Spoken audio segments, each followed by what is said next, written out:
Hi beautiful people, welcome back to my channel. So as you could tell from the title, we are now gonna review the Real Housewives of Salt Lake City Season 1 Episode 12, titled Sinners in the City. So in the last review I told you that the ladies were getting ready to go to dinner and see if they could salvage, the trip. So this is where it get hot. But before I get into it, let me just say, Heather, you are a true friend and I respect your integrity. The way you carry yourself, it is admirable. So let's get into the review. So now we have where the ladies are all meeting up at dinner. Now the ladies came back from the racetrack. We have Heather and Jen, they're back from shopping. So we have Heather in her room and we have Whitney come, give her an overview of what happened at the racetrack, that she apologized to Meredith and Lisa. They made up and now they're good. Everything is behind them. So now Whitney thinks she's good with everybody, only to find out from Heather that Jen is still upset at her. And then, it's like a slap in the face because she's like, I thought we were good. We apologize. That's not what I'm getting from her. Where is this coming from? So, all right, we leave them in the room talking. Then we head down to, they have like a little private area that they reserve for them for dinner. We have Lisa and Meredith get there first. They ordered a drink. Toast the fact that they were racing around the racetrack and now they're professional race car drivers. Of course, Meredith does not feel that way, even though Lisa does. Lisa is like, let's toast to us being race car drivers. Meredith was like, no. But as I told you in the last episode, they call her School Zone Barlow because of how slow she was going. So now we have Jen comes in and now they're talking. And the ladies basically told Jen, listen, Meredith, Whitney apologized and we're basically good at this point. So, of course, Jen is like, what? What are you talking about?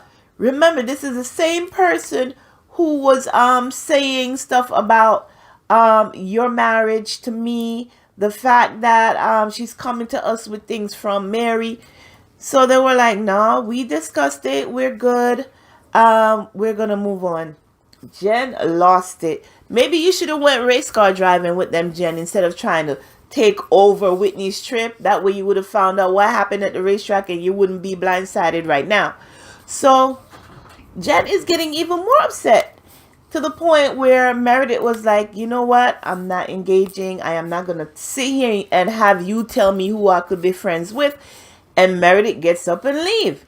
With her getting up to leave, Jen get even more upset. And Lisa is trying to calm her down. And she is not having it. Her drink is sloshing everywhere. She is screaming. At this point now, Whitney and Heather walks into the room and Jen is pointing in Whitney's face and is like, Whitney, you want to talk to me? You want to say what you have to say? Now I'm here, whatever. And then she's like, you know what? I'm leaving. I didn't even know Jen had a bodyguard with her until she was walking out of the room. When she was pointing her finger in Whitney's face, Heather was not about to have it. So Heather stepped between her and Whitney is like, no, don't come at her like that. It is not necessary. If you want to sit down and talk like adults, we can, but do not come in her face screaming and pointing or whatever. Jen says to Heather, you've chosen your side. Heather is like, what are you talking about? We haven't chosen side. Come back here. Let's sit down and talk. Even with Jen going at her, Heather is still trying to be the peacemaker. Whitney is looking at Jen all confused, like, girl, what are you doing? I thought we were good. So now they're using the words aggressive. They're using the words volatile. They're using the words feeling attacked. All the trigger words that people use when they're fighting. So Jen eventually leaves with Lisa running after her. She walked her to the elevator with her bodyguard, with Jen still being, loud and just upset. And she told her, listen, I'm here for you as a friend. I'm going to go back in the room. I'm going to talk to the ladies and see if we could salvage anything.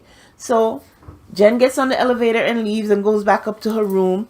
Lisa comes back into the room and she's talking to Whitney and Heather. And she's like, what is going on? I don't understand what is going on. So the ladies discussed it a little bit. And then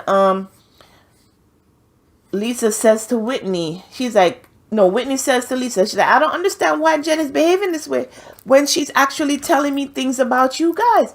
So Lisa was like, if she's talking about me to you, I need to know what she's saying. She's like, well, let's use Meredith, for example. She's telling me about things about Meredith's marriage. She's trying to get me and Heather, because she showed Heather a picture of the guy that Meredith was dating.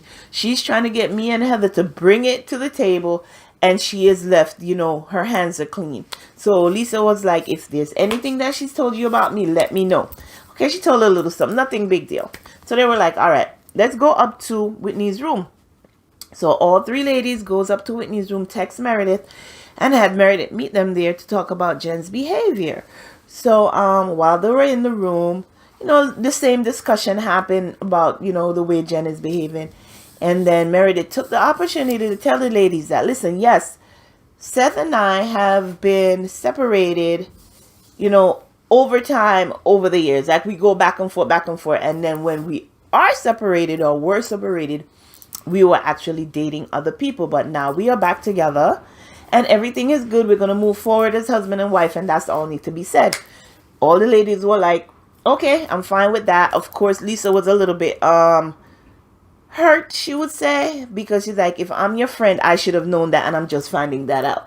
So okay, so they left it at that. Then let me see, let me consult my notes. As you know, so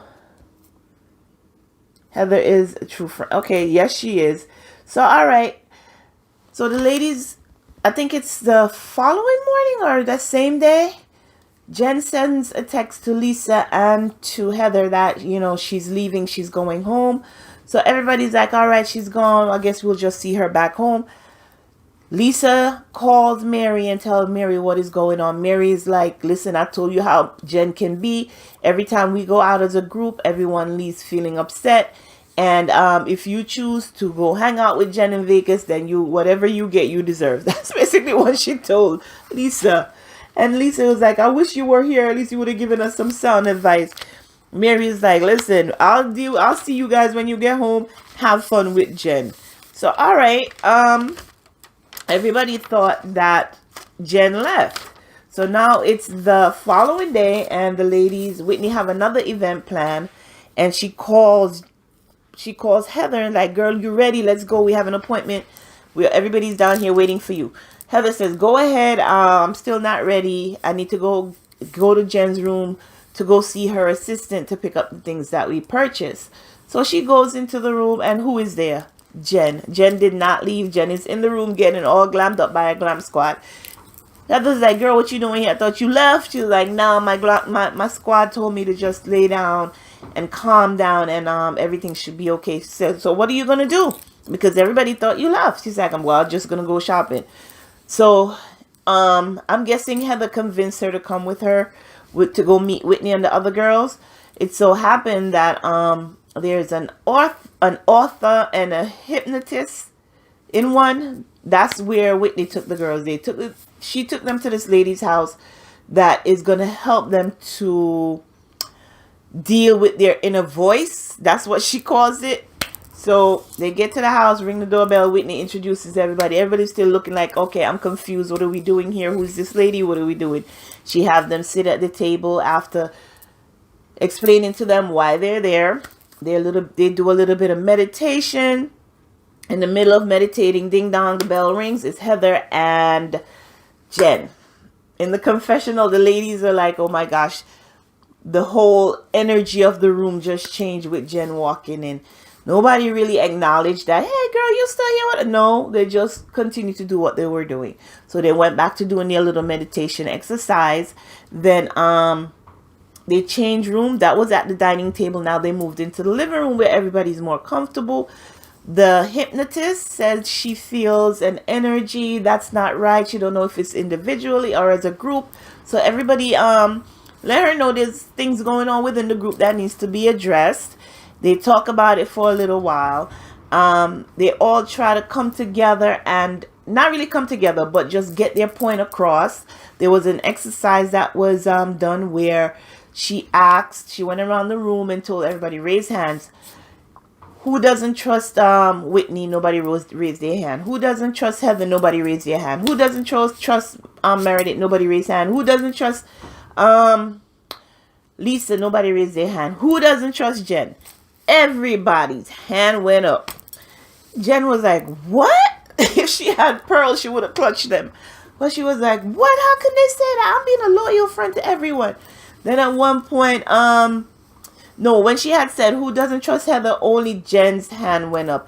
And I clutched my pearls because I'm like, what? I've been watching this since the first episode. And I remember every time that Heather has been there for Jen, constantly running behind her, making sure she's good with everything. When she gets upset at every party they have, every occasion they have, she makes sure she goes out of her way to include her in things, invite her to her house. She has been such a true friend to Jen that I'm like, what is this girl talking about? So that's why I said at the top of the review that that Heather, hats off to you, because you have been through a lot with Jen. You have stood by her side and been there for her this whole season. We're in episode 12, and you have stood by her side and defended her to all the other ladies, even to the point where when you were in Whitney's room and it was asked who's willing, she said all the other ladies was like, I don't think I want to be her friend anymore. And you were like, no, I want to be her friend because I think she has redeeming qualities, and what she's going through,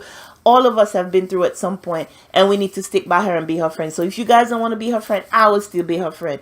That was what happened the night before.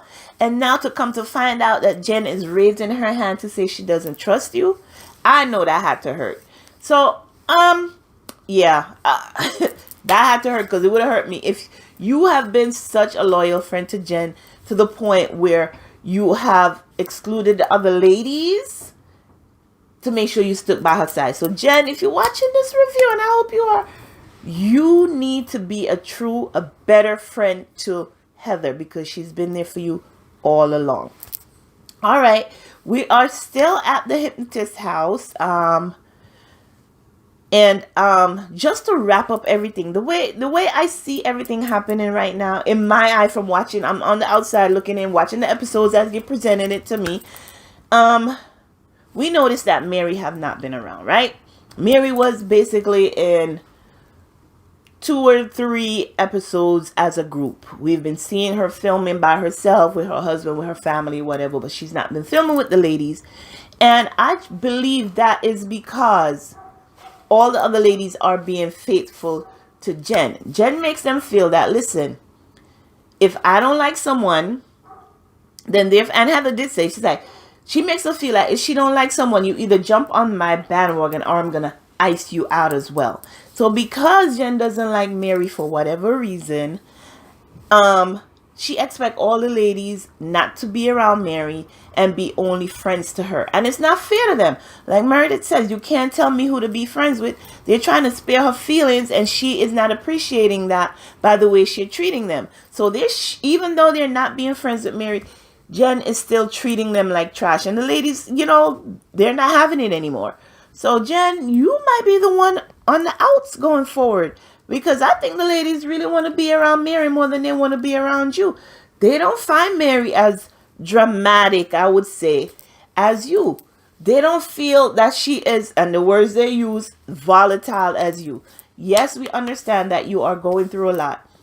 Yes, we understand that the party that you threw for Shaw, and the fact that Whitney brought up that situation that got you so upset, is now causing a lot of tension in the household. The fact that Shaw is not about the drama. We all know that he's a positive guy.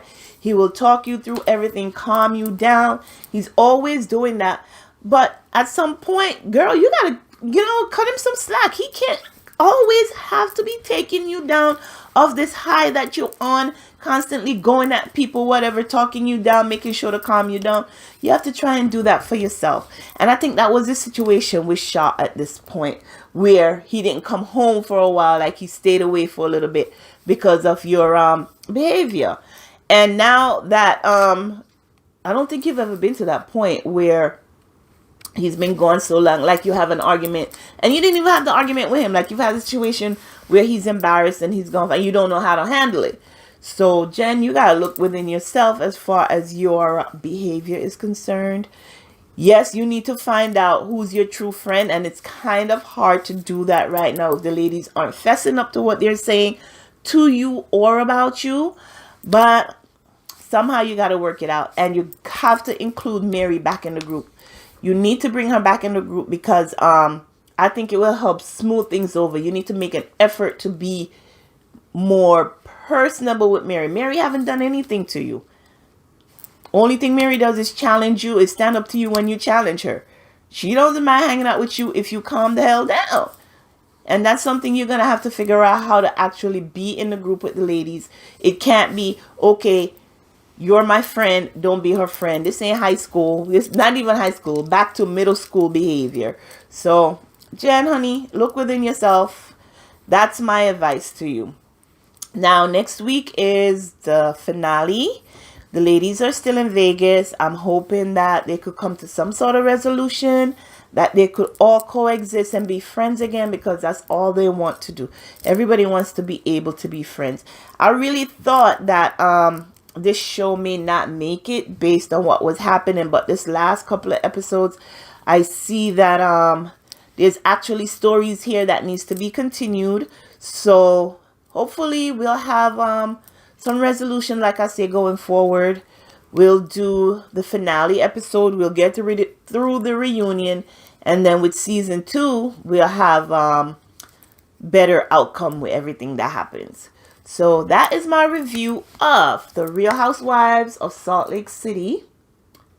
Season 1, episode 12, titled Sinners in the City. Thumbs up this video if you like it. Leave a comment, subscribe to the channel, and until next time, take care of yourselves and your family. Bye-bye.